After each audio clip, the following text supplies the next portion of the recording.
Olá, pessoal, boa noite. Então, hoje a gente vai falar sobre introdução à genética. Vamos introduzir aqueles conteúdos sobre cromossomos, DNA, enfim, conceitos necessários para vocês entenderem. Então, quando a gente falar sobre leis de Mendel, sobre herança sanguínea, determinação do sexo, herança dominante recessiva, enfim, para vocês estarem já meio entendidos por dentro de quando a gente falar dos conteúdos de genética em si. Então, vamos lá.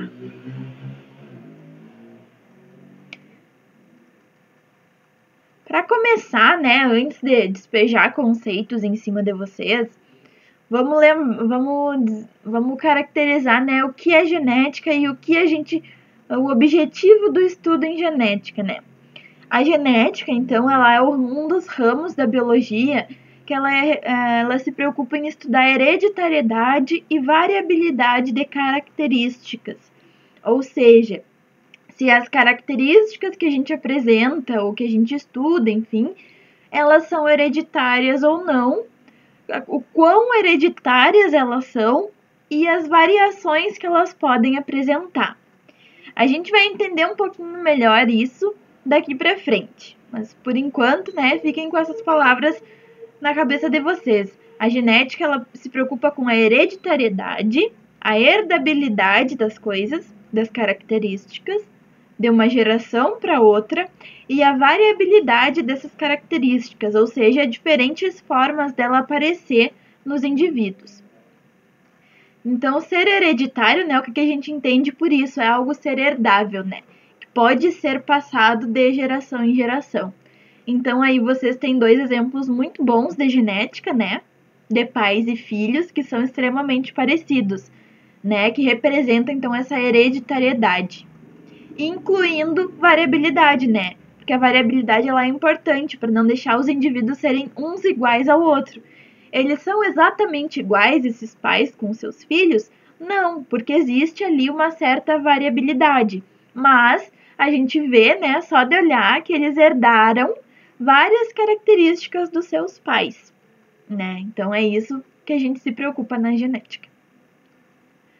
E falando então, né, na questão de variabilidade, como eu já tinha comentado antes, a variabilidade ela vai ser a capacidade das características variarem entre os indivíduos, né? Os indivíduos vão ter aquela característica, mas nem sempre aquela característica vai se apresentar em cada indivíduo da mesma maneira. Por exemplo, olhem esses dinossaurinhos aí, né? Observem esse primeiro aqui, né? A crista, a asa e a cauda. Vocês podem observar nesses outros que ele vai apresentar as características, eles vão apresentar características variadas. Esse aqui, por exemplo, vai ter a crista mais diferenciada. Esse aqui vai ter essa asa branca aqui menor. E esse aqui vai ter a cauda um pouco mais curta. Mas, né, em nenhum caso significa que eles não tenham essa característica, mas essa característica aparece de maneiras diferentes em cada indivíduo. E isso vai variar do ambiente, vai variar do desenvolvimento deles, enfim, de todo o metabolismo de cada indivíduo e da influência do ambiente sobre esses indivíduos também, ok? E a questão da hereditariedade, então, é a capacidade dessas características passarem para as próximas gerações. Se a característica ela tende a... Aí agora a gente já entra um pouquinho em evolução, né? Se a característica, né, que aquele indivíduo apresenta for dar uma, digamos assim, dê um up, tipo, né, naquele indivíduo, é possível, é mais provável que ela passe para os seus filhos, né, para sua prole. Por quê? Porque qual é o objetivo, né, da vida em si? É sobrevivência. Se aquela característica está aumentando a chance daquele organismo sobreviver, é possível que ela se torne herdável, para garantir que os filhos daquele indivíduo também tenham capacidade de se desenvolver, de se reproduzir, né, e gerar descendentes. Como vocês podem ver nesse exemplo aqui, dos dinossaurinhos, né? A gente pode ver aqui a primeira geração, que é aqueles dinossaurinhos, e aqui a segunda geração, que são os filhos daquela primeira geração. A gente pode observar que só no primeiro caso, aquelas características foram herdadas pelos indivíduos da segunda geração, que as outras não. Por quê? Porque essas características podem não ter dado um up.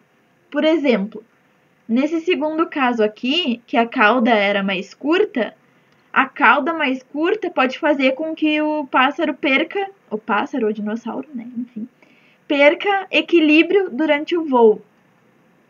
Então, se essa característica diminuiu as chances daquele indivíduo sobreviver, porque vai causar perda de equilíbrio durante o voo. Ele pode cair, se desequilibrar mais facilmente, cai, quebra uma asa, quebra um osso e provavelmente morre, né? Na natureza a gente não tem assistência médica, assistência de saúde. Se tu se quebrou, o problema é teu, se vira. No segundo caso, que a crista é diferente, o que a crista pode ter diferenciado? Na capacidade de deixar parceiras reprodutivas.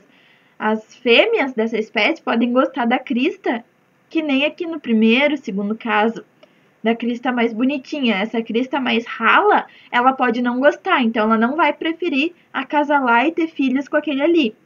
Então, né, não foi uma característica que deu um up, foi uma característica que diminuiu a chance dele passar os genes dele adiante, então aquela característica não passou para a segunda geração. E a mesma coisa do equilíbrio pode acontecer na questão da asa aqui, que também não passou a característica. Pode desequilibrar na hora do voo, ou pode nem conseguir voar por causa daquela asa menor. Enfim, a gente sempre tem que analisar essa questão ambiental e essa questão de sobrevivência, de chance de sobrevivência, que é mais uma questão evolutiva, né? Por isso que a gente sempre atribui genética e evolução sempre meio junto, assim, porque são conteúdos que se complementam, de certa maneira. Enfim, agora pulando, né, para outros conceitos. Além dessa questão, dessa preocupação da hereditariedade, da variabilidade das características, a genética ela é resultado, né, os estudos genéticos eles são resultados da expressão de genes, que a gente já viu o que é um gene, mas, né, a Natália já explicou para vocês. Mas falando assim, recapitulando um pouco, e agora mais focado na genética, né? O gene, ele é uma sequência de DNA, uma sequência, ó. Aqui, né, a gente tem o DNA e aqui a gente tem um trecho desse DNA. Vai ser uma sequência de DNA, uma sequência definida.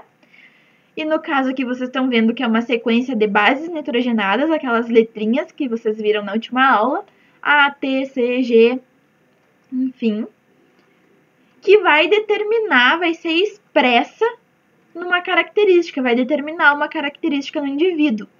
E essa maneira de expressão do gene se dá pelo fluxo de informação genética, que vocês viram na última aula, né? Ou fluxo gênico, que é o DNA, faz transcrição para um RNA e faz tradução para uma proteína. O DNA possui o gene, que é a região que vai ser transcrita para RNA, a informação. O RNA vai levar essa informação até um ribossomo para produzir uma proteína que vai expressar aquela característica, aquela informação que estava contida no gene, ok? Nesse nosso exemplo aqui, a gente tem lá o trecho de DNA, ele vai dar uma característica que é a cor da pele desse sapinho aqui, ok? Então, a gente vai continuar usando esse sapinho para os próximos exemplos agora. Né? Esses conceitos de loco e alelo, eles são extremamente importantes para vocês entenderem a questão do azão-azinho, que a gente vai vendo no próximo slide em diante. O que é, né? O loco, como a gente já estava falando antes do gene, que o gene ele é uma sequência de DNA que vai ser expressa em uma característica no indivíduo, o loco ele vai ser a localização desse gene no DNA. Ou seja, em qual região do DNA a gente pode encontrar aquele gene. Por exemplo, aqui está marcado para vocês em rosinha, amarelo e azul os locos de 3 genes que a gente vai ver agora. E os alelos, eles são as variações que esses genes podem assumir e vão se combinar, né, no organismo para expressar uma característica. Por quê? A gente ainda vai falar adiante, mas para compor o nosso material genético, a gente recebe um cromossomo do pai e um cromossomo da mãe. E esses cromossomos, eles vão formar parzinhos no organismo, porque eles vão ter o mesmo loco, né? Eles vão ter os mesmos genes nos mesmos locos. E isso caracteriza esses parzinhos, mas a gente ainda vai falar disso mais adiante.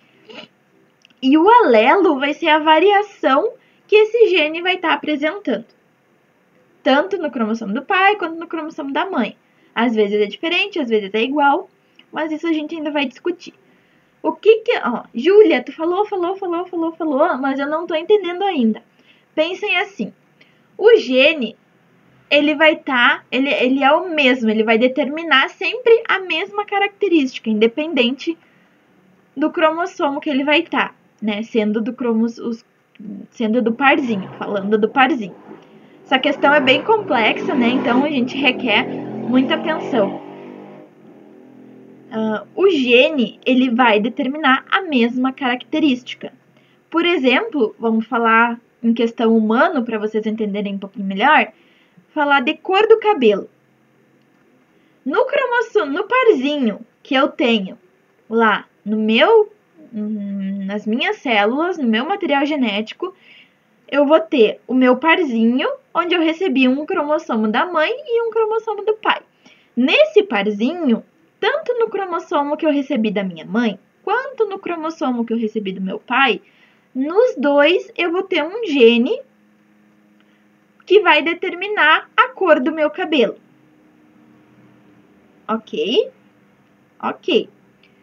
Só que no cromossomo do meu pai, ele tá de um jeito. E no cromossomo da minha mãe, ele está de outro. O que eu quero dizer?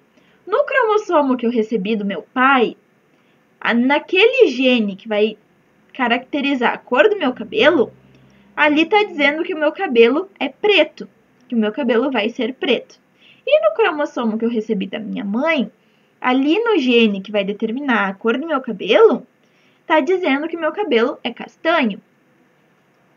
Esses dois cromossomos que formam um parzinho, eles vão ter o mesmo gene, o gene que vai caracterizar a cor do cabelo, só que eles vão ter variações. Um vai ser diferente do outro, porque um vai estar dizendo que a cor do cabelo tem que ser preta e outro está dizendo que a cor do cabelo tem que ser castanho.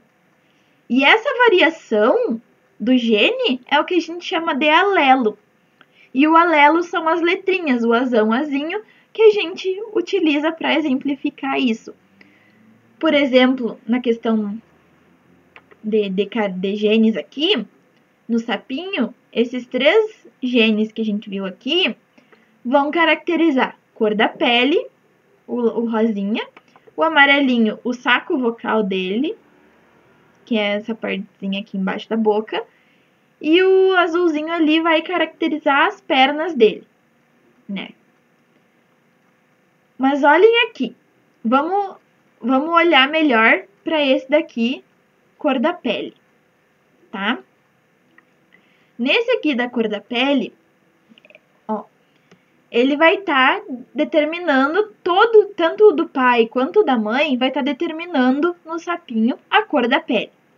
Só que, digamos que no cromossomo do pai, ele tenha recebido o alelo que diga que a cor da pele dele tem que ser verde. E no da mãe, ele também recebeu o alelo que diz que a cor da pele dele tem que ser verde. Então, se os 2 cromossomos estão dizendo a mesma coisa, se os 2 genes estão dizendo a mesma coisa, a cor da pele daquele sapinho vai ser verde. Ó, que nem vocês estão vendo aqui embaixo a expressão da característica. Se no cromossomo que ele recebeu do pai está dizendo que a cor da pele dele tem que ser verde, o que é o azão. Acho que vocês já entenderam, né, que é o azão. Mas no cromossomo da mãe tá dizendo que a cor da pele dele tem que ser alaranjado, aí vai ter uma disputa de qual dos dois genes vai ser realmente expresso. Vendo aqui embaixo o sapinho, a gente pode ver que foi expresso o verde, né? Então, a pele dele vai ser verde. Ele puxou ao cromossomo do pai. Mas se os dois cromossomos estiverem dizendo, tanto do pai quanto da mãe, estiverem dizendo que a cor da pele dele tem que ser laranjado, que é o nosso azinho, ele vai ser alaranjado. Os dois estão dizendo a mesma coisa, então não tem por que brigar, né, para uma coisa ou não. E nessas questões do parzinho, da combinação dos alelos nos parzinhos de cromossomos, é que a gente vai poder ver a zigosidade, que é o que vocês estão vendo aqui. Ou seja, determinar se os indivíduos são heterozigotos ou homozigotos para aquela característica. Para cada característica que a gente for analisar nos estudos de genética, a gente vai ter homozigoto ou heterozigoto para aquilo, ok? Nesse primeiro caso, que tanto do pai quanto da mãe estava caracterizando a pele verde, a gente tinha o azão, que a gente caracteriza como homozigoto. Apresentou a mesma letrinha, homozigoto. Mesma coisa que no último caso, ó, do azinho, é homozigoto, as letrinhas são iguais.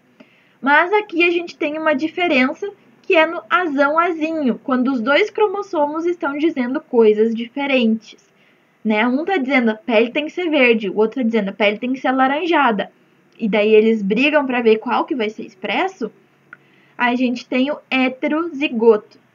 Homo vem de igual, então vocês podem lembrar que as letrinhas são iguais. E hétero vem de diferente, que vocês podem lembrar que um é azão, outro é azinho. Ou bezão, bezinho, ou cezão, cezinho. E assim por diante com todas as letras do alfabeto possíveis.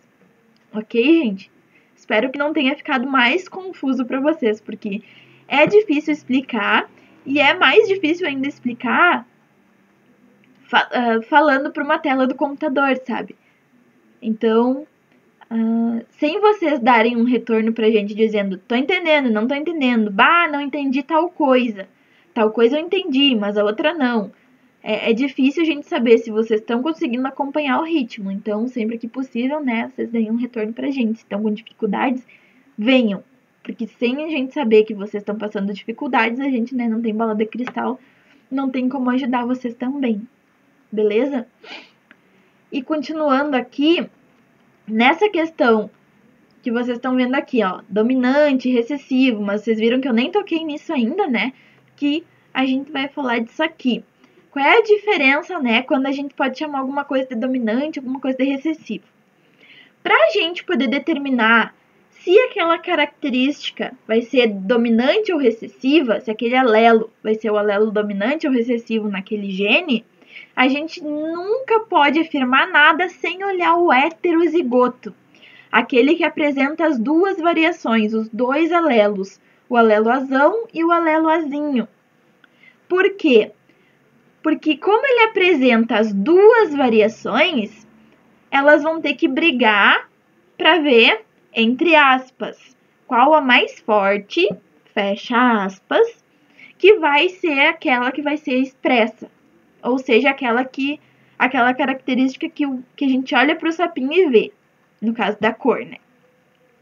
Como ele apresenta o alelo para a cor verde, tanto o alelo para a cor laranja, e a gente viu que o sapinho ele é verde, então aquela característica dominante é aquela que foi expressa no heterozigoto, ou seja, a característica do azão, que é a cor verde. Geneticamente, o sapinho ele vai ser azão-azinho.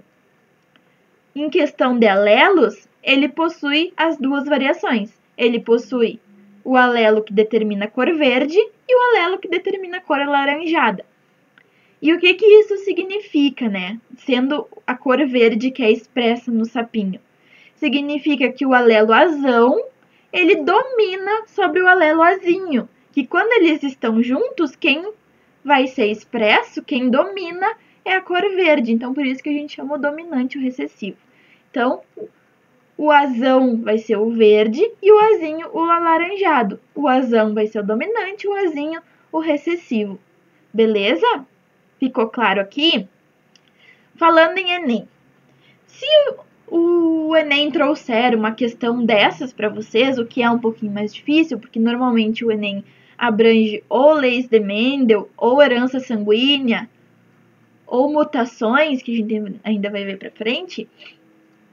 Mas se ele vier com questões de conceitos, ele sempre vai ter que dar alguma pista de alguma coisa.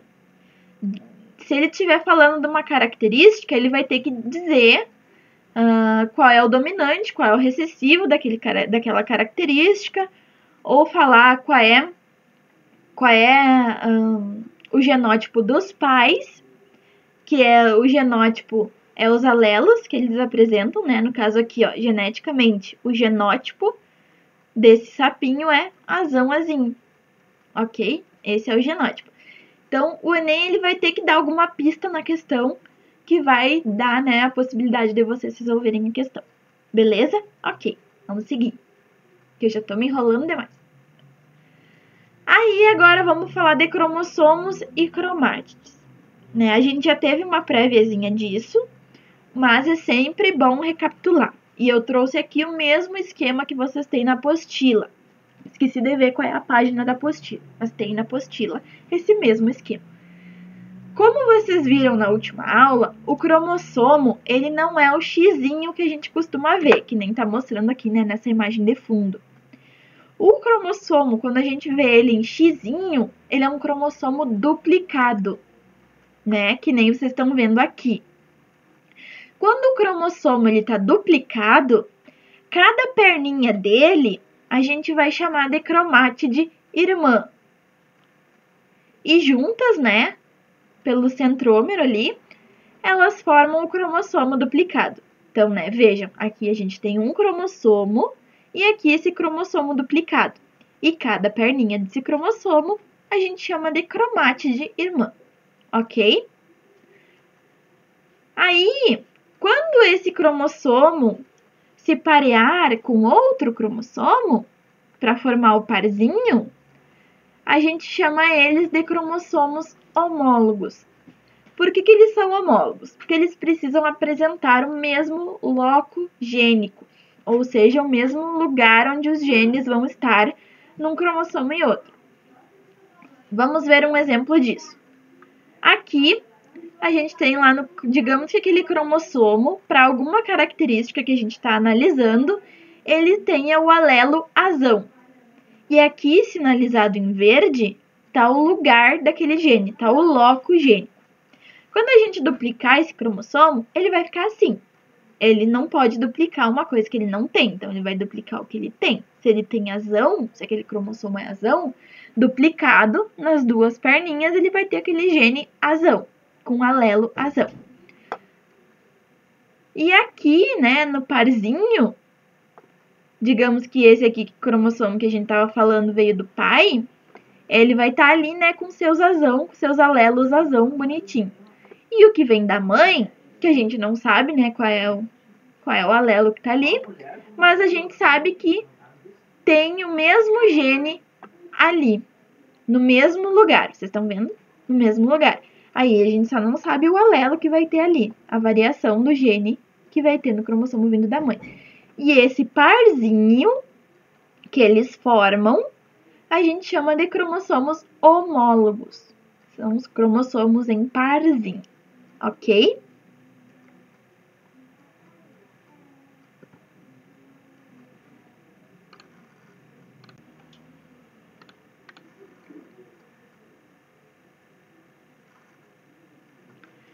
Tá. Como a gente já estava falando antes, né? Os cromossomos, então, eles tendem a se organizar em pares, de acordo com os locos gênicos, né? Se eles têm os mesmos locos dos mesmos genes, eles se organizam num parzinho e a gente chama de cromossomo homólogo. Esses cromossomos que formam parzinhos, a gente recebe dos nossos progenitores, dos nossos pais. Então, né, um vem do nosso pai e um vem da nossa mãe. né? E juntando um do pai e um da mãe, a gente forma os parzinhos, né? E cada parzinho, no nosso organismo, nos humanos, a gente tem 23 pares. Para cada um desses 23 pares, a gente vai ter um cromossomo que veio do pai e um cromossomo que veio da mãe. Vamos ver como é que isso funciona. Aqui vocês estão vendo, a gente tem um cromossomo que veio do pai e um cromossomo que veio da mãe. Ó, o mesmo mesmo lugar. Só que o do pai veio com um alelo azão e com o da mãe com um alelo azinho. Digamos que seja o meu caso, da cor do cabelo. Aqui o meu cromossomo que veio do pai, dizendo que eu tenho cabelo preto, e aqui o da mãe, dizendo que eu tenho cabelo castanho. Eles estão dizendo coisas diferentes, não estão? Por isso, um alelo azão, um alelo azinho. Duas variações do mesmo gene, da cor de cabelo. Então, eles vão se juntar no meu genótipo, cada cromossomo, formando um parzinho em mim, né? Que a gente chama, então, cromossomos homólogos, ok? E na hora da minha divisão celular, quando eu estiver produzindo mais células, esses meus cromossomos vão duplicar, né? E depois vão se dividir, que nem vocês viram na aula anterior de divisão celular, ok? E agora trazendo o exemplo para o humano, o conjunto de cromossomos de um indivíduo ou de uma espécie, a gente chama de cariótipo. E aqui nessa imagem que vocês estão vendo, a gente está vendo o cariótipo humano. O conjunto de cromossomos e o conjunto de genes também, ele vai estar expresso nos parzinhos. Então, nos humanos, a gente tem 46 cromossomos que estão organizados em 23 parzinhos. Parzinho 1, parzinho 2, parzinho 3, parzinho 4, parzinho 5 e assim por diante. E só para exemplificar então para vocês, aqui a gente tem os parzinhos de cromossomos homólogos. Parzinho 1, parzinho 2, parzinho 3, parzinho 4. E cada um desses cromossomos aqui do parzinho vai se duplicar na hora de fazer a divisão. Cada um deles vai ficar um xizinho. Por mais que aqui eles pareçam estar grudados e estarem em xizinhos, como no parzinho 6 ou no parzinho 1, não estão grudados, tá? Eles não estão duplicados, eles são os parzinhos. Cada perninha é um cromossomo diferente, ok? Um que veio da mãe e um que veio do pai, tá? E agora, outro conceito importante para vocês lembrarem, né? Que eu já estava falando antes, né? Que é o genótipo e o fenótipo. O genótipo, ele vai ser a representação dos genes que um indivíduo possui. A representação do gene com a variação que o indivíduo possui. Ou seja, se é azão-azinho, azão-azão, azinho-azinho e assim por diante. Por exemplo, né, voltando ao nosso exemplo do sapinho, a cor verde. Beleza, que é o que a gente, né, que é o que ele expressa. E o fenótipo vai ser a manifestação daquela característica, tanto morfológica, em questão de estrutura, que a gente pode observar olhando, tanto fisiológica, em questão de metabolismo, qual enzima produz, qual proteína produz, enfim, esse tipo de coisa. E ele pode ser alterado se ele tiver alterações no ambiente, por exemplo. Que é o caso desse sapinho aqui, ó, que ele fica fosforescente. Nem sei se é fosforescente ou fluorescente. Ai, não sei qual é o termo correto. Mas enfim, trazendo um pouco mais para a realidade essa diferença, que talvez tenha ficado um pouco confuso agora, pensem na cor do cabelo. No meu genótipo, tá que a cor do meu cabelo é preta. Sim, puxei aos genes do meu pai. Enfim. Mas eu pinto meu cabelo. Eu pinto meu cabelo de vermelho. Então eu altero o meu fenótipo. Eu altero a manifestação desse gene. Mas o genótipo ele nunca muda. Quando meu cabelo continua crescendo, ele cresce com a cor preta. Ou seja, o meu genótipo está ali produzindo, né, o fluxo gênico sempre produzindo referente ao genótipo. se eu pinto meu cabelo, os meus filhos, a minha prole, ela não vai ter a cor do cabelo que eu pinto. Ela vai ter a cor do cabelo que vai estar lá escrito nos meus genes, né? Então, essa é a principal diferença entre genótipo e fenótipo, ok? Outro assunto são os heredogramas. É muito difícil aparecer, mas pode. É possível, mas é muito difícil. Caiu uma questão no Enem sobre heredograma. Mas o que é?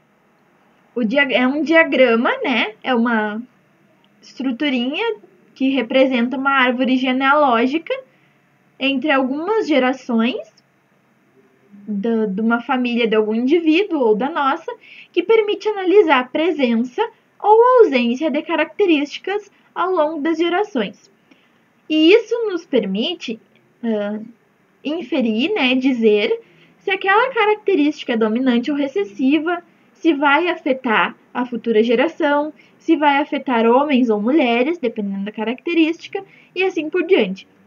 Mas, né, isso é usado em casos onde a gente sabe qual é o genótipo do indivíduo, mas também pode ser usado em casos que a gente não sabe o genótipo. Porque se a gente não... a gente vai estar inferindo, dizendo coisas baseado no que está ali. Mas sem saber ao certo o genótipo dos indivíduos que estão ali naquela árvore genealógica, naquele heredograma, a gente não pode dizer com certeza se aquilo que a gente está dizendo é verdade, né? Por exemplo, nesse heredograma que vocês estão vendo. Eu estou vendo que lá no vô afetou um homem. Aqui nessa segunda geração, afetou uma mulher. Aqui nessa terceira geração, afetou outro homem. Olhando assim, a gente pode pensar, é uma característica que afeta uma pessoa por geração. Ok, mas tem uma influência dos genes ou não? É muito mais difícil a gente ter, né, um genótipo recessivo. E aqui, né, a gente tem poucos indivíduos em cada geração que apresenta. Então, pode ser uma característica recessiva que esses indivíduos aqui que estão marcadinhos, eles apresentam. Mas também pode não ser. Se a gente não souber o genótipo deles, a gente não tem como dizer 100% de certeza se é ou não é. A gente pode inferir, a gente pode supor que é aquilo. Mas pode não ser. Enfim. E a simbologia que a gente utiliza, né, em caso de heredograma, tá aqui, né, resumidinho para vocês. Quando é um círculo, significa gênero feminino, uma mulher. Quando é quadradinho, gênero masculino, um homem, um macho. Quando é um triângulo, significa que a gente não sabe o sexo. Pode ser homem, pode ser mulher, enfim, indefinido. Quando tem um número no meio, tanto em círculo quanto em quadrados, tanto em losangos, é o número de filhos ou o número de indivíduos daquele tipo. No caso aqui é redondinho, indicando o gênero feminino, então são 4 mulheres. Quando esse quadrado ou losango ou círculo tiver pintado, significa que é um indivíduo afetado com certa característica. Afetado, né, não significa bom ou ruim, enfim, quer dizer que aquele indivíduo tem aquela característica. Por exemplo, se a gente estivesse colocando aqui nessa árvore genealógica anterior, os indivíduos que têm cabelo loiro. Aqui tem um homem com cabelo loiro, aqui uma mulher com cabelo loiro, aqui um homem de novo com cabelo loiro.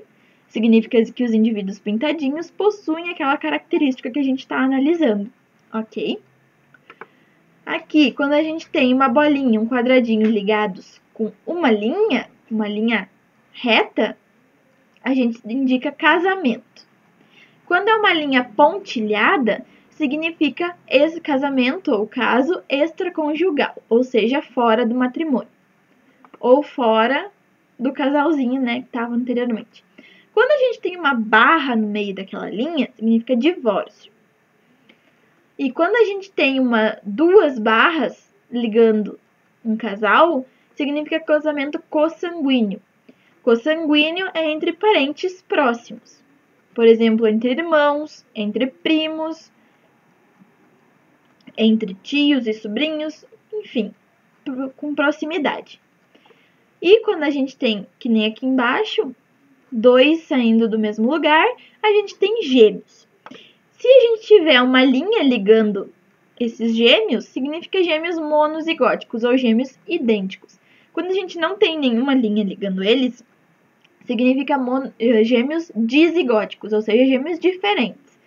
E nesse caso aqui, né, poderia ser uma bolinha e um quadradinho, né, que não acontece em casos de gêmeos monozigóticos, ok? E, né, o último conceito que a gente vai explicar nessa aula de hoje é o conceito de cruzamento teste. Essa imagem que vocês têm aí é a mesma imagem da apostila. O que é o cruzamento teste e para que a gente usa o cruzamento teste? O cruzamento teste é, se a gente souber as informações genéticas de um casal, a gente pode testar os possíveis genes que a prole deles vai ter. O cruzamento teste ele utiliza desse diagrama, que a gente chama de quadro de Pinet, ou alguns conhecem por chiqueirinho, onde a gente observa então os resultados possíveis para aquela prole, né, que a gente tem. A gente coloca nessa parte de cima aqui e do lado os gametas masculinos e femininos. O que é os gametas? É o genótipo do pai e o genótipo da mãe. Digamos que vamos ver o exemplo, né? E aqui no meio a gente vê os resultados possíveis de acordo com a combinação desses gametas. Vamos ver o exemplo. Digamos, aqui, por exemplo, sabendo que um pesquisador cruzou um casal de ovelhas heterozigotas para a cor da pelagem, em que essas ovelhas são da cor branca, quais os possíveis genótipos e fenótipos para a prole desse casal? Ali ele está dizendo para vocês que o casal de ovelhas que ele está cruzando é heterozigota, ou seja, tem as duas variações do alelo, tem o alelo azão e o alelo azinho, para a cor da pelagem. E elas são heterozigotas e elas são brancas. Então, a gente tem o heterozigoto, que apresenta as duas variações, e a gente sabe que o heterozigoto é branco. Então, a gente sabe que a cor branca da pelagem é dominante, porque é aquela que está sendo expressa no heterozigoto, beleza? E qual é a outra cor que a gente pode ter para ovelhas? A gente pode ter ovelhas de cor mais amarronzada ou preta. Aí depende da espécie da ovelha que a gente está falando, mas é uma cor mais escura. Vamos caracterizar como preto, que a ovelha pode ter a cor branca ou preta. E a gente sabe que o branco, então, é o dominante. Nesse quadrinho de Pinet, a gente coloca o genótipo da mãe e o genótipo do pai, os gametas produzidos pela mãe e produzidos pelo pai. Por quê? Vocês viram na aula anterior que na divisão celular do tipo meiose é a divisão celular que forma gametas. E uma célula haploide, uma célula 2N, vai formar 4 células N, células diploide com metade da quantidade de genes do material genético da célula original. Então, num casal que eu tenha o parzinho azão e azinho, que nem é o caso dessas ovelhas heterozigotas, quando elas forem produzir os gametas, elas só vão poder mandar um desses cromossomos do parzinho pro gameta. O gameta vai receber ou o azão ou o azinho. Aí vai depender da sorte da prole. Então, por isso que a gente divide genótipo da mãe, ou gametas da mãe, ou genótipo do pai, ou gametas do pai, tá? E a gente quer saber quais os possíveis genótipos e fenótipos para a prole desse casal. Lembrando que, como elas são brancas, elas têm o fenótipo, então, branco, que é o que a gente observa daquela característica. E quais são, então, os resultados possíveis para essa prole aqui do cruzamento teste entre esse casal de ovelhas heterozigotas? Vai ser, a gente vai juntar, então, esse gameta com esse, depois esse gameta com esse, depois esse gameta com esse e esse com esse. O que eu tô querendo dizer com isso? Assim, ó. A gente junta esse com esse, esse com esse, esse com esse e esse com esse. E esses são os possíveis genótipos da prole. O que esse quadrinho significa em questão de interpretação? Significa que a cada filho, a cada fecundação que acontecer entre esse casal de ovelhas, os filhos podem sair com o genótipo de um desses 4 tipos aqui. Para cada filho, ele pode ser azão-azão, ele pode ser azão-azinho, ele pode ser azão-azinho, que é o mesmo aqui entre esses dois, ou ele pode ser azinho-azinho. Mas, independente do genótipo, mas sabendo, né, tendo conhecimento do genótipo, a gente pode dizer que o fenótipo da prole pode ser branca, se o filho tiver, né, o genótipo azão-azão ou azão-azinho, que apareceu 2 vezes aqui, ou preto, se ele apresentar o genótipo azinho-azinho. Beleza, pessoal? Tá entendido? Se não tiver entendido, né, entre em contato com a gente, por favor. Para a aula de hoje era isso. Esses são os conceitos principais que a gente tem que ter noção. Vejam a aula anterior de divisão celular, ok? Porque é importante para a gente falar em primeira e segunda lei de Mendel. Primeira e segunda lei de Mendel requer muito conhecimento sobre divisão celular. Não muito conhecimento, mas conhecimento que a gente tentou colocar na aula para vocês, ok? Então, qualquer coisa, revisem a aula de divisão celular antes da gente mandar a próxima aula da semana que vem ou antes de vocês assistirem a próxima aula da semana que vem, que vai ser as leis de Mendel, ok? Então, boa semana para vocês, até semana que vem. E comemorem, Enem foi adiado de 30 a 60 dias a princípio, mas não quer dizer que possa ser adiado mais ainda. Então, né, um motivozinho pra gente comemorar, porque o Enem sendo adiado, assim que acabar, né, a quarentena, a gente pode se conhecer, pode revisar esses conteúdos e ter aulas presenciais, que eu acho que tanto vocês quanto a gente, né, tá com saudade disso e tá louca de vontade de fazer isso acontecer. Mas, né, vamos respeitar a quarentena, porque só respeitando a quarentena, a gente pode, né, chegar ao fim dela e se encontrar finalmente, né? Então, um beijo, um abraço pra todo mundo. Não vou me alongar muito, já gostei muito, já, né? Peguei muito tempo da vida de vocês. Então, beijo, até semana que vem.